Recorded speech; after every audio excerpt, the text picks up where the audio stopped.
자, 이번 시간은 이제 첫 시간에 6가지 용어를 하셨고, 두 번째 시간은 공인중개사 자격을 취득하고 그다음에 정책심의위원회라는 걸 공부할 거예요. 자격을 취득해서 개업공인중개사가 되는 과정을 쭉 한번 이어가 보자는 거예요. 공인중개사 시험은 누가 주관하고 누구는 시험을 볼 수 있고 시험을 볼 수 없고 또 어떤 절차로 시험을 진행하여 자격증을 누가 주느냐에 관한 내용이에요. 쉬운 단원입니다. 일단 결론부터 말씀드리면 자격증은 시도지사가 줍니다. 공인중개사 자격증 교부는 시도지사인데 시도지사가 누구예요? 특별시장, 광역시장, 특별자치시장, 특별자치도지사, 그다음에 도지사잖아요. 예를 들어 서울에서 시험을 보시잖아요. 합격하면 서울특별시장이 자격증 교부하고 그다음에 경기도에서 시험을 응시하셔서 합격하셨다. 그럼 이제 경기도지사가 자격증을 준다는 거죠. 자, 왜 시도지사가 자격증을 교부하느냐 이걸 생각해 보는 거예요. 자격증을 만약에 국토교통부 장관이 교부한다라고 한다면 자격증 품위는 더 살겠네요. 국토부 장관이 기재 나오니까. 근데 국토부가 전국의 모든 공인중개사를 관리하기는 버겁죠. 버거워요. 그래서 자격증은 시도별로 관리를 하자. 공인중개사들은 각각의 시도지사가 관리를 하자는 의미예요. 그래서 우리 경기도지사, 서울특별시장 이 정도는 지켜야 좀 품위가 나잖아요. 그래서 자격증은 시도지사가 주는 건데, 그러니 맨 앞으로 와보면 공인중개사 시험 시행기관장은 누구여야 돼? 당연히 시도지사야 되는 거죠. 원칙이. 처음과 끝은 같아야 되잖아요. 자격증은 시도지사가 주는데 시험을 국장이 시행할 수는 없잖아요. 시험을 시행하는 자가 자격증을 주는 거예요. 그래서 공인중개사 자격시험은 시도지사가 시행함이 원칙이다. 그래서 법조문에 공인중개사가 되려는 자는 시도지사가 시행하는 자격시험에 합격해야 한다 이렇게 돼 있어요. 그런데 문제가 있어요. 시도지사가 시행하면 각 시도별로 장이 다르다는 얘기예요. 그럼 각 시도별로 일정 문제가 달라지면 엉망되는 거잖아요. 야, 어디가 쉽대? 어디? 강원도? 강원도 이사 가야 되는 문제가 생기죠. 그러니 시험의 균형 유지를 위하여 시험을 누가 시행할 수도 있다. 국토부 장관이 예외적으로 시험을 시행할 수도 있다는 거예요. 근데 이제 이 1번 가지고 문제 내는 건 바꿔치기 하는 거예요. 공인중개사 시험은 국토부 장관이 시행함이 원칙이고 예외적으로 시도지사가 시행할 수 있다. 그럼 틀립니다. 원칙은 시도지사, 예외는 국장이다 이거야. 근데 2번이 꽤 중요한데요. 이 국토부 장관이 예외적으로 직접 시험 문제를 출제하거나 시험을 시행하려고 합니다. 그래서 시험 문제를 출제한다는 건 장관이 문제를 낸다는 말 아니고 국토부에서 주관해서 시험을 출제한다는 얘기죠. 직접 문제를 출제하거나 시험을 시행하려면 뭘 거쳐야 돼요? 심의위원회 의결이라는 걸 미리 거쳐야 되는데 우리 다음 장에 정책심의위원회라는 걸 배우게 돼요. 정책심의위원회는 국토부에 둘 수 있는 위원회이고 그 심의위원회 의결을 미리 거쳐야 한다는 거예요. 이걸 이제 2번을 아직 시험이 안 나온 지문이 있는데 이 국토부 장관을 뭐라고 내면 틀릴까요? 그렇죠. 시도지사 이렇게 하면 틀리는 거예요. 자, 예외적으로 시험을 시행하는 국토부 장관이 직접 문제를 출제하거나 시험을 시행하려면 심의위원회 의결을 미리 거쳐야 한다. 이렇게 하셔야 되는 거예요. 자, 그런데 지금까지는 계속 누가 시험을 시행했느냐? 시도지사가 시험을 시행했다는 말이에요. 그럼 시험의 균형 유지가 안 될 수 있는 문제를 해결을 해야 되잖아요. 간단히 어떻게 해야 되냐면 시험의 업무를 위탁할 수 있어요. 첫 번째 어디에? 공인중개사 협회에, 두 번째는 공기업 또는 준정부기관에. 현재 우리 산업인력공단이 위탁이 돼 있잖아요. 그게 바로 공기업 준정부기관인 거죠. 결국 시도지사가 시험을 시행하되 산업인력공단에 시험의 업무를 위탁하여 전국적으로 통일성이 있게 같은 날 같은 문제로 시험을 보게 되는 거죠. 시험 시행 기관은 이렇게 정리하면 간단해요. 간단하고 원칙, 시도지사, 예외, 국장. 그다음에 국장이 시행하려면 심의위원회 의결을 미리 거쳐야 한다. 시험은 위탁할 수 있다. 몇 군데? 2군데. 뭐 좀 유치하지만 이렇게 외우게 돼요. 시험은 2차까지 쓰니까 2군데 위탁하는 거예요. 시험은 2차까지 쓰니 2군데. 예를 들면 3번은 이런 질문 낼 수도 있어요. 시험 시행 기관장은 공인중개사 시험의 업무를 공인중개사 협회에 위탁할 수 있다. 오, 이렇게 해요. 협회가 아직 위탁을 받은 적은 한 번도 없어요. 그러나 위탁 받을 수는 있다고 되어 있는 거죠. 다음 여기 이제 아까 제가 예제를 넣어놨잖아요. 이제 시도지사가 직접 시험을 시행하려면 심의의 의결을 거쳐야 한다. 어디가 틀렸어요? 시도지사가 아니라 국토부 장관이야. 국토부 장관. 다음 이제 응시 자격. 현재 이 법에는 자격시험에 응시할 수 없는 자를 딱 둘 정하고 있어요. 1번과 2번하고. 자격 취소다. 공인중개사 자격 취소는 누가 하겠어요? 자격 취소 처분을 누가 하겠냐고요. 그렇지. 시도지사가 했죠. 왜? 자격증은 시도지사가 주니까. 시도지사가 자격 취소하는 것이고, 자격 취소 사유는 나중에 4가지 배워요. 부당한 방법으로 자격을 취득했다 이런 것도 있고, 대표적으로 자격증을 양도나 대여한 거죠. 이렇게 자격증 양도 대여로 자격 취소가 되었다. 자격 취소되고 3년이 경과되지 않은 자는 공인중개사가 될 수 없다 이렇게 표현하는 거예요. 시험을 못 본다는 말을 공인중개사가 될 수 없다 이렇게 표현해요. 이거는 이제 나중에 결격 사유이기 때문에 중개보조원도 될 수 없다는 의미예요. 자격증을 못 따니까 개업공인중개사나 소속공인중개사가 될 수 없는 건 당연하잖아요. 하지만 중개보조원도 안 돼. 너는 큰 위반했어. 그래서 중개업에 아예 종사가 안 돼. 이렇게 만든 거예요. 근데 시험에서 부정행위로 적발됐다라고 돼 있는데, 부정행위는 뭐예요? 커닝하다 그랬다는 얘기죠. 실제 시험에서 부정행위 많이 하겠어요? 거의 안 합니다. 거의 안 하는데 그 이유는 뭐냐면, 일단 뭐 내가 누굴 믿습니까? 믿을 수는 나밖에 없죠. 그리고 뭐 커닝하고 이럴 시간도 없죠. 정신없이 문제 풀어야 되니까요. 시험지는 또 A형, B형이 있단 말이에요. A형, B형은 문제는 똑같지만 문제 순서가 달라요. 달라서 뭐 여기 있는 사람 A형, 여기는 B형, 여기 있는 사람 B형, A형 이렇게 봤기 때문에 대각선으로 봐야 되는 문제가 생겨서 커닝을 잘 안 해요. 거의 안 합니다.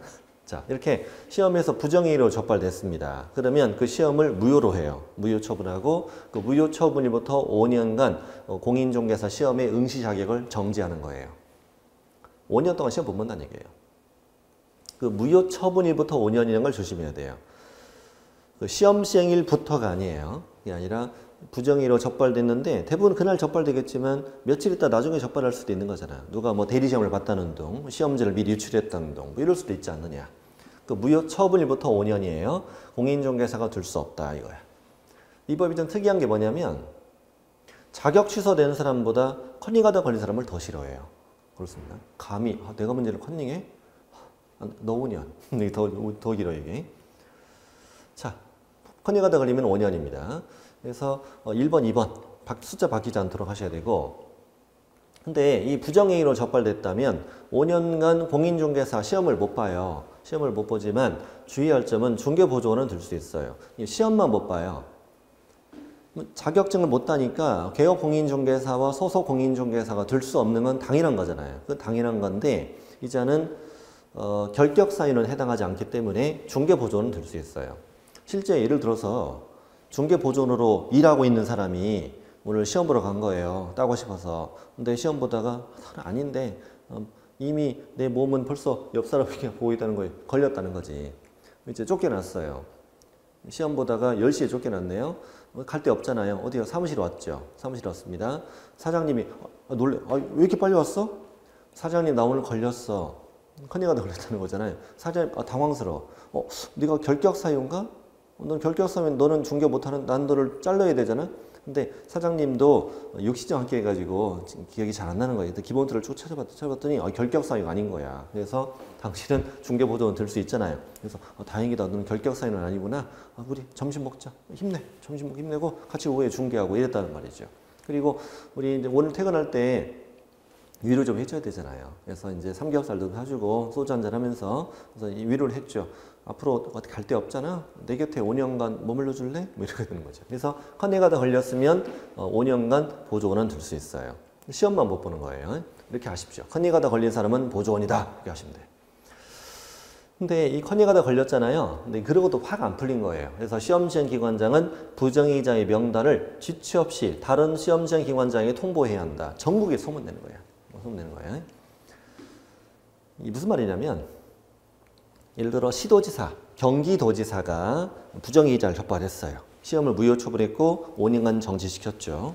그리고 그 명단을 국장한테 또 다른 시도지사한테 이렇게 통보해 주라는 거예요. 왜냐하면 다른 지역에 가서 시험을 볼까 봐 전국에 소문을 내는 거다.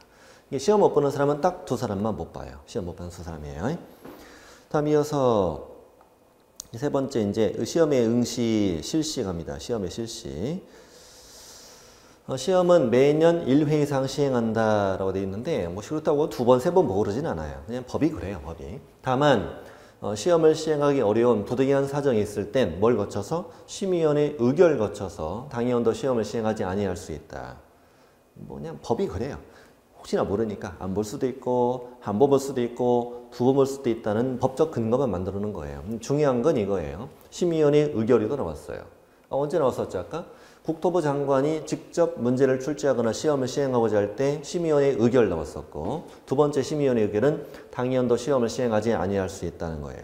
제가 이쪽에다가 심의위원회 의결 3가지 넣어놨는데 현재 우리 1번, 2번까지 본 거죠. 3번은 좀 이따 나와요.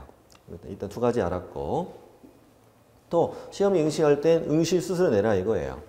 근데 시험은 시도지사가 시행함이 원칙이었잖아요. 이때는 지방자치단체 조례가 정하는 수수료를 납부한다.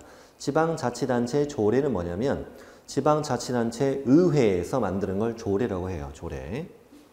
근데 시험은 국장이 시행할 수도 있잖아요. 이때는 국토부 장관이 결정 공고하는 수수료를 납부한다. 이번 30회 이게 출제됐어요. 국토부 장관이 시행하는 자격시험에 응시하는 자는 지방자치단체 조례로 정하는 수수료를 납부해야 한다. X 이렇게 바꿔가지고 이렇게 내기돼요.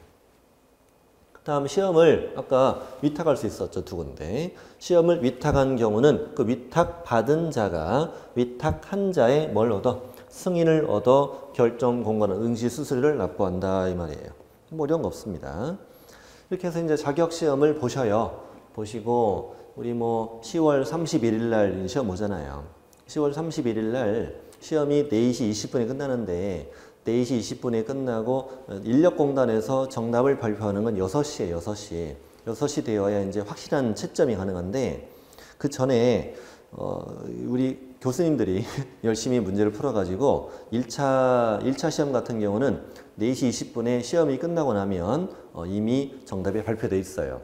그런데 4시 20분에 그 교실에 앉으셔서 떠나지 마시고 바로 인터넷 검색해서 채점이 가능해요. 그래서 4시 20분에 1차 채점을 열심히 합니다. 얼마나 살이 떨는지 몰라요. 막 하나 그어질 때만 막 살점이 날아가는 것 같아요. 이렇게 해서 이제 채점을 맞춰요. 채점 마치고 1차 합격했어요, 지금. 1차 합격했고 2차 1교시도 4시 반이면 나와요. 충분히. 4시 반이면 나옵니다. 그래서 바로 또 그 자리에서 2차 1교시도 채점해요. 채점하고 이제 2차 1교시 합격합니다. 합격하신 다음에 이제 댁에 가시는 거야. 댁에 가시면 5시 반 정도 되면 2차 2교시도 정답이 나옵니다. 또 채점을 합니다. 그래서 최종 합격, 6시 전에 합격을 합니다. 합격하고 6시에 인력공단에서 정답 발표하잖아요. 그때 이제 또 채점해.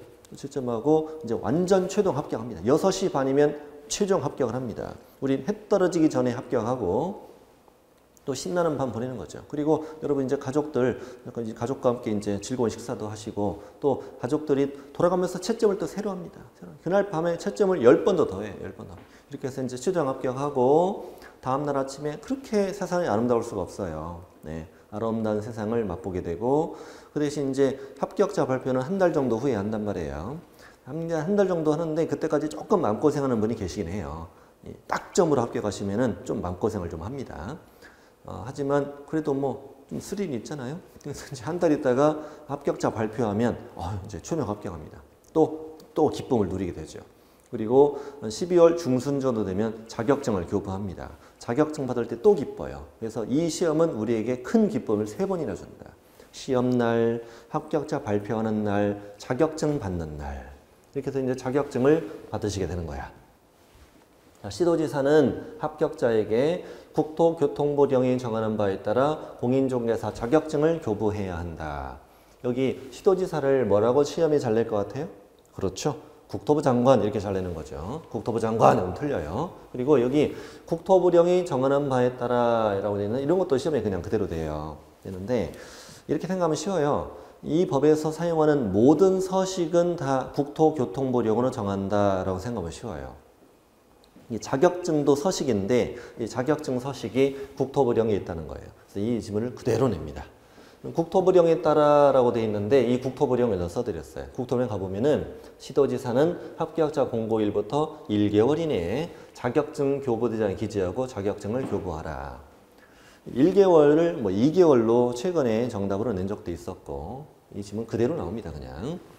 그다음에 자격증을 분실했습니다. 또 훼손됐습니다. 그럼 이제 재교부 신청이 가능한데 이 재교부 신청할 때는 이 재교부 신청서를 누구한테 내야 돼요? 자격증을 교부한 시도지사에게 제출해야 된다. 이 밑줄이 중요한 거예요. 예를 들어 내가 강원도에서 자격증을 받았다.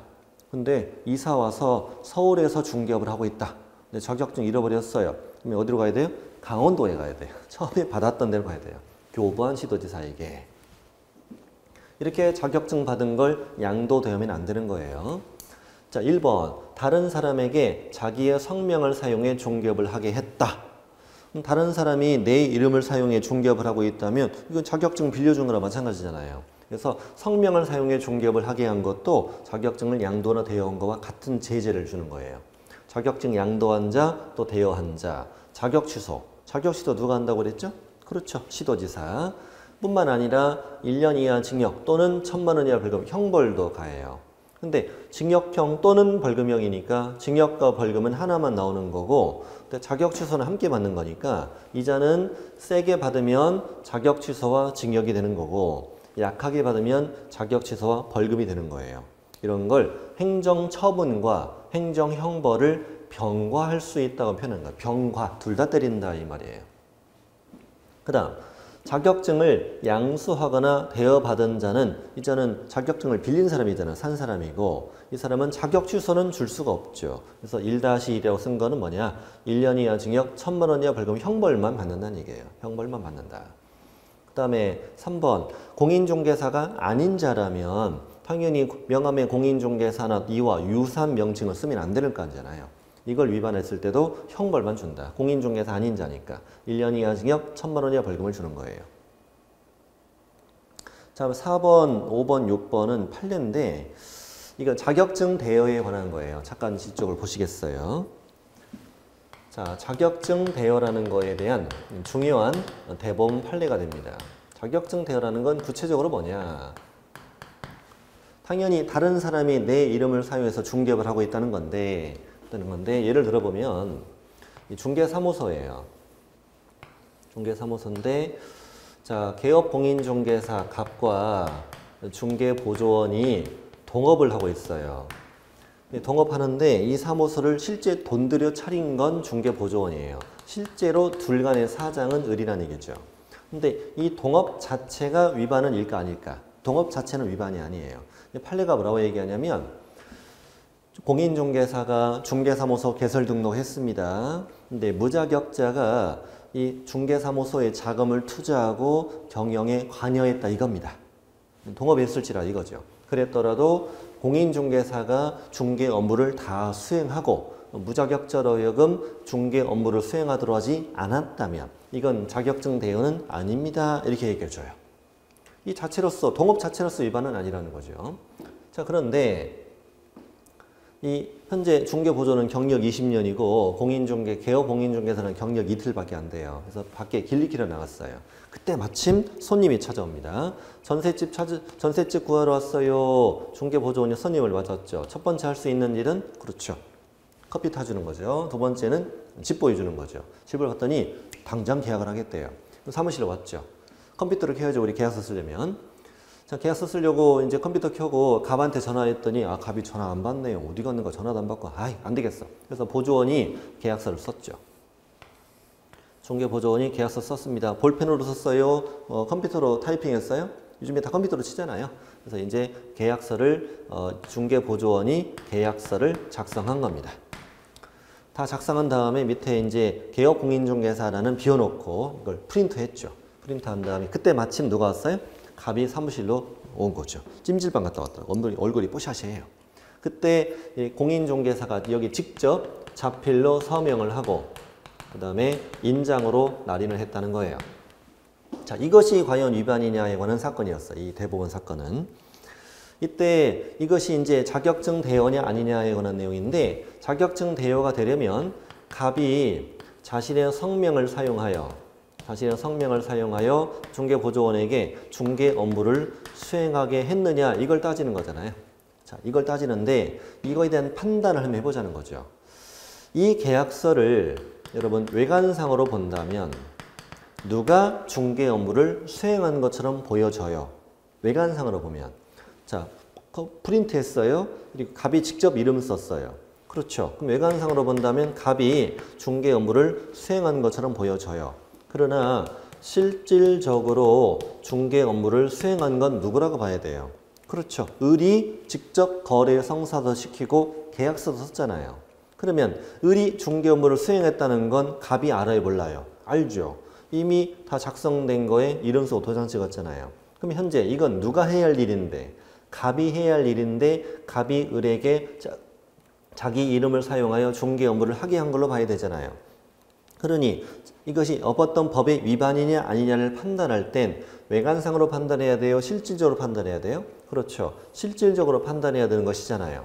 그러니 결국은 갑은 을로 하여금 실질적으로 자기 이름을 사용해 중개 업무를 수행하게 했잖아요. 그러니 이건 자격증 대여에 해당한다 이거예요. 자, 읽어보죠. 자격증 대여 판단 기준은 외관상 공인중개사가 직접 업무를 수행한 형식을 취했는지 여부로 판단해야 한다. X. 그렇게 판단하는 게 아니라 실질적으로 무자격자가 공인중개사의 명의를 사용해 업무를 수행했느냐 이걸로 판단해야 된다. 그러므로 결론. 무자격자가 거래 성사시켜 작성한 계약서에 공인중개사가 인감을 날인했다면 이건 실질적으로 무자격자에게 자기 명의로 중개 업무를 하게 한 거지 공인중개사는 내가 업무를 수행하는 형식만 갖춘 거고 그러니 이건 자격증 대여에 해당한다. 그냥 그대로 이해하시면 돼요. 무자격자 거래 성사시켰어. 무자격자 계약서 썼어. 공인중개사 인감 날인했어. 대여다. 오 이렇게 푸는 거예요.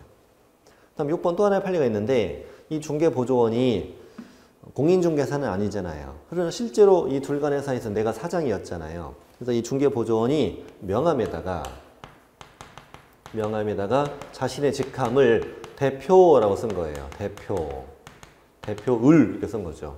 그럼 이건 제3자가 봤을 때 부동산 중개사무소 대표라고 한다면 사람들은 뭘로 오해할 수 있어요? 공인중개사로 오해할 수 있잖아요. 그러니 이 대표라는 명칭도 공인중개사와 유사한 명칭으로 본다. 여기 공인중개사 또는 이와 유사한 명칭을 사용하면 위반이잖아요. 유사한 명칭으로 본다. 이런 내용이었어요.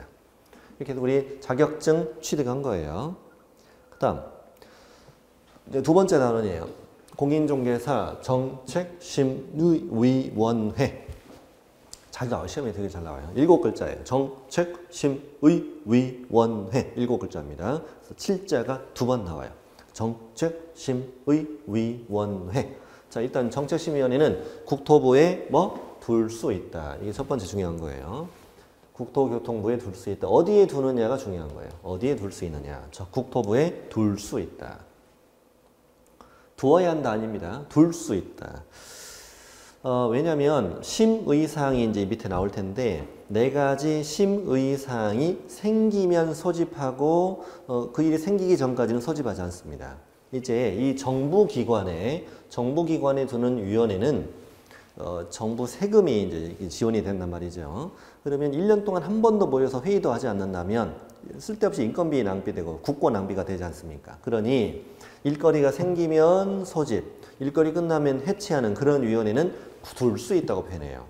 이 과목에 무슨 위원회가 4번 나오는데 이 4번의 위원회 중에 여기만 둘 수 있다. 나머지 다 둔다고. 국토부에 둘 수 있다.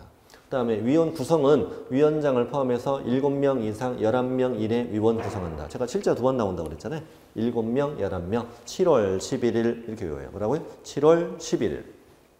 위원장은 누구예요? 국토부 제1차관이에요. 국토부 장관이 아니에요. 장관이 위원장이 되는 경우는 없어요. 국토부 제1차관. 국토부는 1차관도 있고 2차관도 있나 봐요. 그래서 제1차관 이렇게 합니다. 나머지 위원은 아래에 해당되는 사람 중에서 누가? 국토부 장관이 임명한다. 이게 중요합니다. 누가 임명하느냐? 장관이 임명합니다. 장관이. 국토부 장관이다. 이거 위원장이 아니에요. 이런 데가 이제 위원장이 이렇게 들어가면 참 풀기 어려운 지문이 되는 거예요. 국토부 장관이 임명한다. 이거 중요하고 이따 또 나와요, 이거. 위원이 될 수 있는 사람들을 우리가 다 외우기는 어려우니까 참고로 말씀드립니다. 국토부 공무원도 있고 부교사, 변호사, 홍인회계사, 협회 수출하는 사람 이런 사람도 있습니다. 그런 데 있습니다. 참고하시면 되고요. 자, 이런 사람 중에서 국토부 장관이 위원을 임명합니다. 7명, 11명을. 그다음 임기는 공무원인 사람은 별도 임기가 정해지지 않아요. 공무원은 자기가 그 자리에 있는 동안 계속 위원이거든요. 그래서 그 사람 빼고 몇 년? 2년이고 여기는 연임이 규정이 없어요. 연임할 수 있다 이런 게 없어서 예를 들면 이런 걸 시험에 낼 때는 연임할 수 있다 없다 이렇게 출제하지 않고 예를 들어서 1회 한하여 연임할 수 있다 이런 식으로 출제를 해요. 그럼 틀린 거죠. 한 번만 할 수 있다 이런 말은 없잖아요. 이런 말 없잖아요. 자, 여기서 구성이었고 심의사항은 이제 이 공인중개사의 업무에 관한 사항을 심의하기 위하여 국토부에 둘 수 있는 위원회니까 어떤 사항이 심의사항이냐 이거죠. 심의사항은 공부선수다. 공부손수 뭐 이렇게 외웁니다. 공인중개사 시험 등 공인중개사 자격 취득에 관한 사항을 심의하겠다. 이 무슨 말이냐면 앞으로 공인중개사 시험 제도를 좀 변경하고 싶은 거예요. 이럴 경우는 심의위원회 심의를 거쳐라 이거죠. 부동산 중개업 육성에 관한 사항. 이건 뭐 뜬구름 잡는 이야기예요. 세 번째는 손해배상 책임 보장 등에 관한 사항이다. 우리 그 개업 공인중개사가 되면 보증, 보험, 공제, 공탁 보증 설정해야 되거든요. 중개사무소 출입문에 보면은요, 뭐 1억 원 손해배상 책임 보장 이런 거 적혀 있잖아요. 일종의 보험에 가입하는 거죠. 근데 요즘에 부동산 가치에 비해 1억은 좀 작죠. 그래서 앞으로 우리 좀 이거 좀 올려야 되지 않냐? 2억 이런 식으로 하고 싶다 이거죠. 손해배상 책임 보장에 관한 사항을 심의하기 위해서 심의사항 한다는 거죠.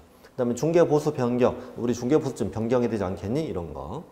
네 가지를 심의를 하는데 이걸로 정기적으로 모이고 그러지 않는다고 해요. 안건이 생기면 소집하는 거예요. 자, 공부선수 심의사항이었어요. 자, 이 중에 이 심의사항 네 가지 중에서 1번 화살표에 들어가 보면 이 심의위원회에서 공인중개사 시험 등 공인중개사 자격 취득에 관한 사항 이것을 심의했어요. 그럼 전국의 시도지사는 이에 따라야 한다 이겁니다. 이게 무슨 말이냐? 아까 공인중개사 시험은 누가 시험이 원칙? 시도지사가 시험이 원칙이잖아요. 그러면 이 심의위원회에서 공인중개사 시험 등 자격 취득에 관한 사항을 심의하여 시험 제도를 변경한 거예요. 그럼 전국의 시도지사는 다 따라야 돼, 안 따라야 돼? 따라야 통일성 있게 시험이 시행이 되는 거죠. 그래서 이렇게 나오는 거예요. 이 네 가지 중에 1번을 심의했으면 심의위원회 시도지사는 이에 따라야 한다. 중요한 말이 이 말이에요. 시도지사는 이에 따라야 한다. 여기 예제 하나 있는데 이거 왜 틀렸나 보시겠어요? 한번 풀어보세요. 시험에 정답으로 나온 거예요. 심의위원회에서 중개보수 변경에 관한 사항을 심의한 경우 시도지사는 이에 따라야 한다. 왜 틀렸어요? 그렇죠. 네 가지 중에 1번을 심의했을 때만 따르라고요. 2번, 3번, 4번을 심의했을 때 따라라는 말은 있어 없어요? 없어요. 없는 거예요. 네. 자, 됐습니다. 됐습니다. 뭐 틀린 집은 제가 아까 구도로 다 말씀드린 겁니다. 이거 말씀드린 거고. 자, 심의상 봤습니다. 이제 위원장 합시다. 위원장. 아까 위원장이 누구였나요? 국토부 제1차관이었는데 자, 위원장이 부득이한 사유로 직무를 수행할 수 없게 됩니다. 이때는 위원장이 미리 지명한 위원이 대행한다. 이 말이 중요한 말이에요. 위원장이 미리 지명한 위원이 그 직무를 대행한다. 여기 보면은 위원장이 직무를 수행할 수 없게 될 때 부위원장이 직무를 대행한다. 왜 틀렸어요? 부위원장이 아니죠. 이번 30회 시험 정답입니다. 이게. 틀린 걸 찾아라. 이 규칙이 있어요. 나중에 다른 위원회에는 부위원장이 있는 위원회도 있거든요. 이 부위원장이 있으면 부위원장이 대행하는 거예요. 부위원장이 없으면 항상 위원장이 미리 지명한 위원이 대행한다고 얘기하는 거예요. 그렇습니다. 자, 다음 위원장이 회의를 소집할 거예요. 소집할 텐데 적어도 개최 7일 전까지 일시장소 안건을 각 위원들에게 통보해라. 7일 전까지. 실적 또 나왔네요. 여기 7명 7월 11일 여기는 7일 전까지 이게 아직 시험이 안 나왔거든요. 좀 나왔으면 좋겠어요. 7일 전까지 일시장소 안건을 통보해라. 7자 2번 나온다고 그랬어요. 정책심의위원회. 다만 긴급하게 개최해야 되거나 부득이한 사유가 있을 때는 언제까지? 전날까지 통보할 수 있다라고 되어 있어. 문제 이게 앞에 원칙이고 예외잖아. 다만 하면 예외잖아요. 그래서 문제를 낼 때는 한 지문 내야 되네. 한 지문으로 내야 되거든요. 그래서 이렇게 내줘요. 아직 안 나왔지만 이렇게 낼 거예요.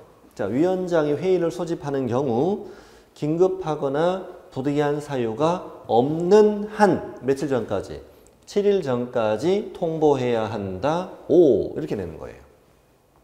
또 내볼까요? 자, 긴급하거나 부득이한 사유가 있는 경우에는 7일 전까지 통보해야 한다. X. 여기는 전날까지죠. 전날까지. 자, 다음에 이 간사라고 써 있는데 뭐 간사석이 나중에 이런 거 나와요. 간사석이는 항상 위원장의 수족이라고 생각하면 쉬워요. 회의도 준비도 하고 전화도 하고 뭐 이렇게 뭐 전화도 하고 이런 사람이에요. 근데 간사는 항상 누구랑 친해요? 위원장하고 친해요. 그래서 간사는 항상 위원장이 지명하고 임명하고 이러는 거예요. 아까 위원장이 누구였어요? 국토부 제1차관이었잖아요. 그러니 위원장이 국토부 공무원 중에서 지명이 되는 거예요. 자네가 간사하자 이렇게 하는 거죠. 다음에 이제 제척 기피 회피라고 합니다. 제척 기피 회피.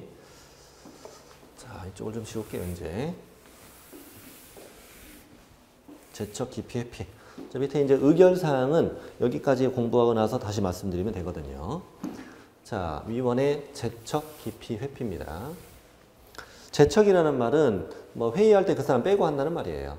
기피, 회피. 이제 읽어보시면 나와요. 무슨 말인지. 자, 위원이 아래 네 가지에 해당해요. 그럼 심의 의결할 때 그 사람은 빼고 하자. 제척된다. 이 중에 하나는 골라 시험 내는 거예요. 예를 들면 위원이 또는 배우자나 그 배우자이었던 사람이 오늘 심의 안건에 직접 이익 당사자가 되는 거지. 그럼 그 사람 빼고 해야죠. 제척된다. 오 이렇게 풀면 돼요. 또 위원이 오늘 안건 당사자와 친족이거나 친족이었던 경우에도 빼고 하자 이거죠. 배우자이었던 사람, 친족이었던 사람 이렇게 쓰는 이유가 뭐냐면 진짜 헤어진 게 아니고 내 배우자에게, 내 처남에게 이득을 주기 위해서 위장이혼하고 이럴 수 있기 때문이에요. 그 다음에 3번 벌써 두 번이나 나왔어요. 위원이 오늘 안건에 대해서 증언, 진술, 자문, 조사, 연구, 영역, 감정 이런 거 했다는 거예요. 그 사람 빼고 하는 거죠. 이 중에 하나 골라내는데 여기 없는 걸 내진 않아요. 증언, 진술, 조사, 연구, 용역, 감정 이런 거 했다 이거예요. 다음 이 위원이 변호사라고 상상해 보세요. 위원이나 위원이 속한 법무법인 단체가 오늘 안건 당사자의 법무 대리인이거나 대리인이었더라. 이런 경우는 심의계에서 그 사람 빼고 한다. 그러면 본인이 제척 사유라는 건 본인이 잘 알잖아요. 그럼 일단 스스로 회피를 해야 되겠죠. 회피해야 되고 중요한 건 3번이에요. 이자가 제척 사유임에도 불구하고 회피하지 않았어요. 그럼 누가? 국장이 그 위원을 해촉할 수 있다. 해촉은 누가 한다고요? 국토부 장관이다 이거예요. 이게 뭐가 중요하냐면 여기요. 아까 여기 위원의 임명권자가 그거였어. 위원의 임명권자는 국토부 장관이 임명했었잖아요. 국토부 장관이 임명한다. 해촉도 누가 해요? 국토부 장관이에요. 임명도 국장, 해촉도 국장이에요. 이런데 위원장 이렇게 하면 틀리는 거예요. 자, 됐고. 그 다음에 4번. 오늘 안건의 당사자가 보니까 외부인이에요. 이 안건 당사자 외부인인데 오늘 심의 의결 결과에 따라서 나에게 큰 이득이 오고 가는 상황이에요. 근데 제가 외부인인데 저 심의위원회 위원을 보니까 세상에 왼수가 동네 왼수가 한 명 있네요. 나한테 공정한 심의 의결이 기대가 돼야 안 돼요? 안 되는 거죠. 그래서 공정한 심의 의결을 기대하기 어려운 사정이 있으면은 심의위원회 그 위원이란 기피 신청할 수 있어요. 빼주세요 이렇게 할 수 있고 심의위원회 뭘로 결정한다? 의결로 결정한다.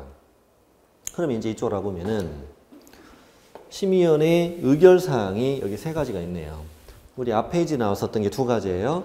누가 시행할 때 국토부 장관이 직접 문제를 출제하는 시험을 하고자 할 때 심의위원회 의결, 또 당위원도 시험을 시행하지 아니하고자 할 때, 또 위원회에 대해서 뭐가 들어왔을 때 기피 신청 들어왔을 때다.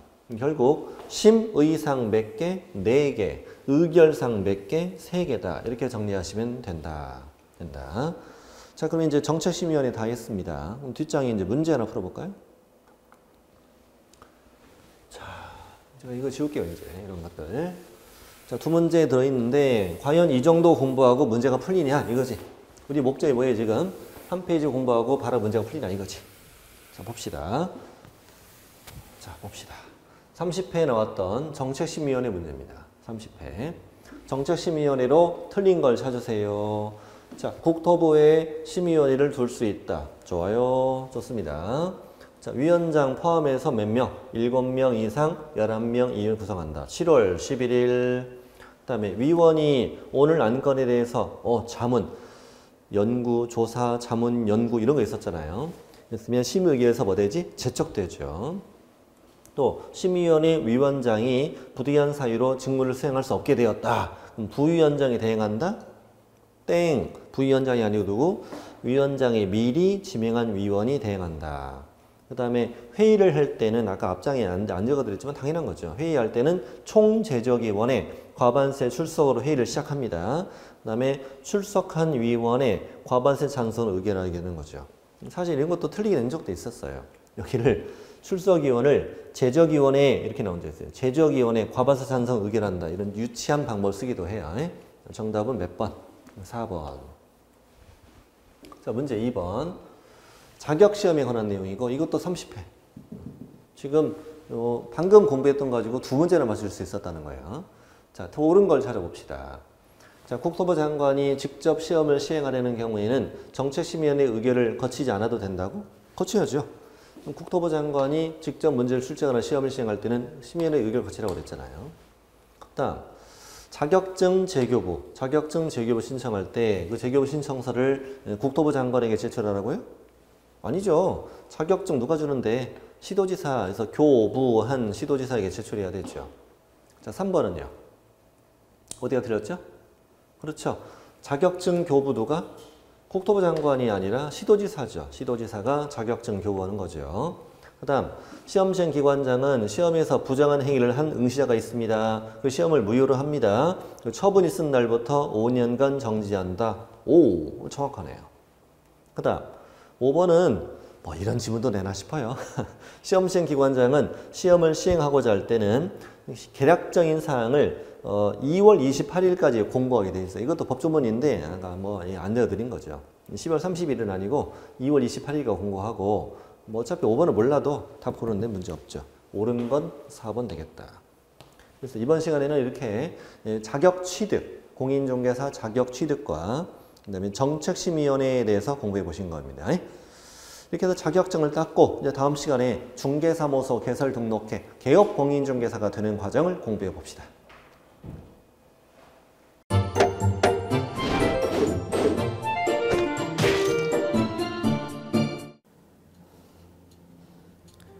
안녕하세요.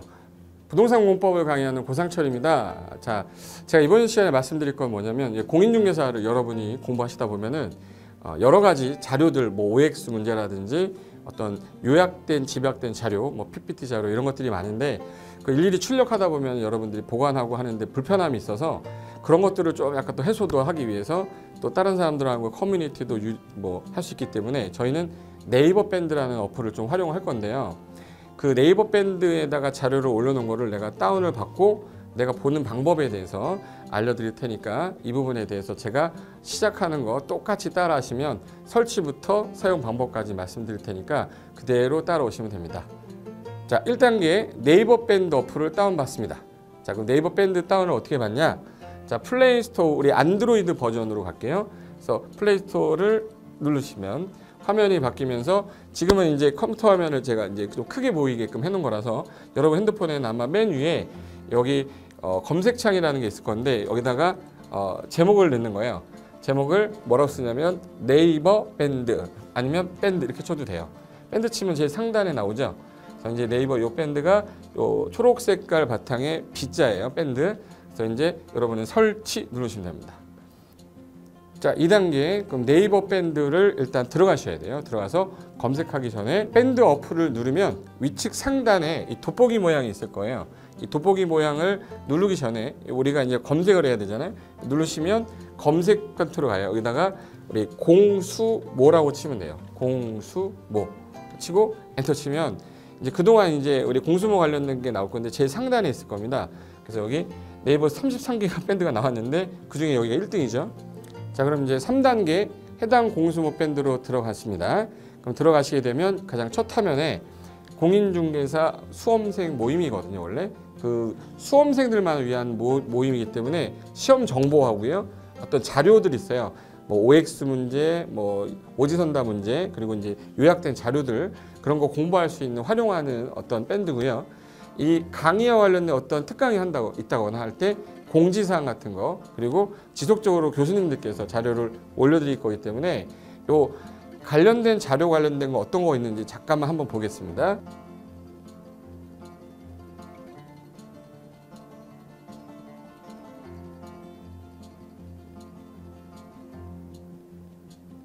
자, 그러면 4단계로 갈게요. 또 다른 꿀팁 하나 말씀드리겠습니다. 모바일 1일 학습이라는 건데, 핸드폰으로도 내가 하루에 짬을 내는 시간, 예를 들어서 전철을 타거나 버스를 탄다거나 화장실을 간다거나 할 때 1일 그 공부 학습 방법을 알려드릴 건데요. 메인 화면에서 위로 좀 올라가면은 모바일 1일 학습이라고 나올 거예요. 여기 있습니다.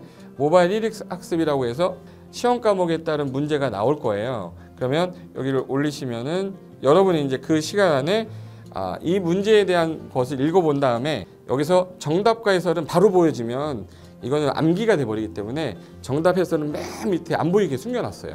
그래서 현재 밑으로 쭉 내리면 인지에 가서 쭉 내리면 요때 답이 나와요. 댓글이라는 게 있어요. 내가 쓴 거는 내가 확인할 수 있잖아요. 그래서 요 댓글 표시 보시면은 이런 거는 표정 좋아요 한번 눌러주는 거예요. 예.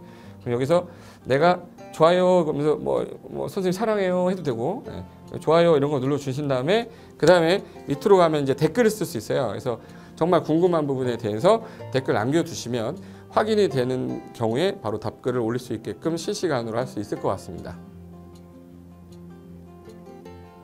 자, 지금까지 과정과 같이 공수모 밴드예요.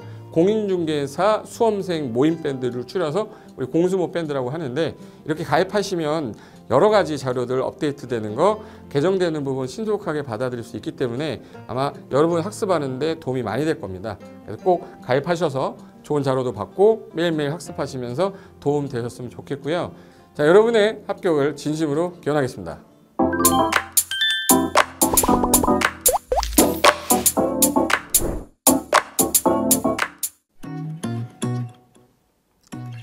자, 안녕하십니까. 자, 이번에는 부동산 실무, 일반인들이 어떤 도움을 받기 위한 관련된 밴드에 대해서 소개를 시켜드릴 건데요. 일단은 검색창에다가 365 부스라고 치시면 돼요. 365 부스인데 365일 부동산 스터디라는 밴드예요. 네이버 밴드인데 요 365 부동산 스터디라는 밴드 일단 클릭하시면 현재는 이제 4만 명 정도 되는 밴드인데요. 우리가 일반인들이 어떤 부동산 정보를 습득하는 데 있어서 이 정보를 얻기가 되게 쉽지가 않습니다. 내가 어딘가를 찾아본다고 해서 잘 찾을 수 있는 것도 아니고, 어떤 전문가들이 하는 말들이 이 친밀성이 있는 건지 아닌지에 대해서도 우리가 잘 믿을 수가 없는 거기 때문에 그런 정보를 그래도 좀 손쉽게 찾아볼 수 있게끔 저희 이제 이 밴드에 구성된 전문가들이 정보를 좀 제공해 주는 거기 때문에 아마 유용하게 활용할 수 있을 거고요. 내가 부동산 중에 토지를 좀 알고 싶다, 또는 상가를 좀 알고 싶다, 또는 나는 내 집 마련을 위해서 청약이 좀 궁금하다. 근데 그게 솔직히 어디 가서 물어보거나 어떤 정보를 찾기 쉽지 않아서 그것 때문에 만들어진 밴드라고 보시면 돼요. 그래서 365일 내내 부동산을 공부한다는 취지로 밴드에 들어오셔서 질의응답도 하시고 궁금한 사항에 대해서 예를 들어 문의하시면 저희가 관련된 정보를 또 제공해주는 그런 밴드라고 보시면 되겠습니다. 어떤 밴드냐면 한번 보시면은 지금 현재는 공지사항이 제일 먼저 나올 건데요. 이 공지사항은 기존에 있던 오프라인이 어떤 강좌가 있으면 그 강좌에 관련된 거 세미나라든지 그래서 평소에 이제 우리가 접하지 못했던 강의들 있죠. 이렇게 진행이 된다라는 거 공지를 좀 하는 그런 내용들이고요. 하나 좀 더 올리면, 자, 이제 우리 교수님이에요. 교수님 중에 상가 교수님이 최근에 예를 들어서 법이 바뀌었어요. 법이 바뀌게 되면 최근에 바뀐 법이 이러한 바뀐 법이 있으니 중개업을 한다거나 투자를 할 때 좀 유의해서 알아보시면 좋겠습니다라는 거를 올려놓을 거예요. 기존에 올려놓은 자료가 있으면 또 찾아보시면 되는 거니까 이렇게 해서 계속 밴드에서 소식을 받으시면 실전에 굉장히 도움을 많이 받을 거라고 예상합니다. 부동산 관련된 내용 중에서 하나 더 보시면 이제 랜드프로에서 직접 우리 프로그램 만들고 있어요. 그래서 부동산 까발리기, 부동산 부티크 이런 팁이 관련돼서 부동산 팁 있죠. 예를 들어서 청약을 받아야 되냐 말아야 되냐, 지금 강남권 아파트를 투자해야 되냐 말아야 되냐 이런 정보를 쉽게 여러분들이 접하지 못하기 때문에 그런 관련된 것들을 시대에 맞게 흐름에 맞게 부동산 시장이 이제 요동치면 내가 지금 집을 팔아야 되냐 사야 되냐 그런 것들에 대해서 신속하게 정보를 들을 수 있는 밴드니까 시간이 나실 때마다 자주 들어오시고 저도 자주 들어와서 좋은 정보 남겨드릴 테니까 자주 들어오시기 바랍니다. 저는 부동산 공법하고 부동산 토지 투자를 강의하는 고상철이었습니다. 자주 밴드에서 뵙도록 하겠습니다. 자, 수고하셨습니다.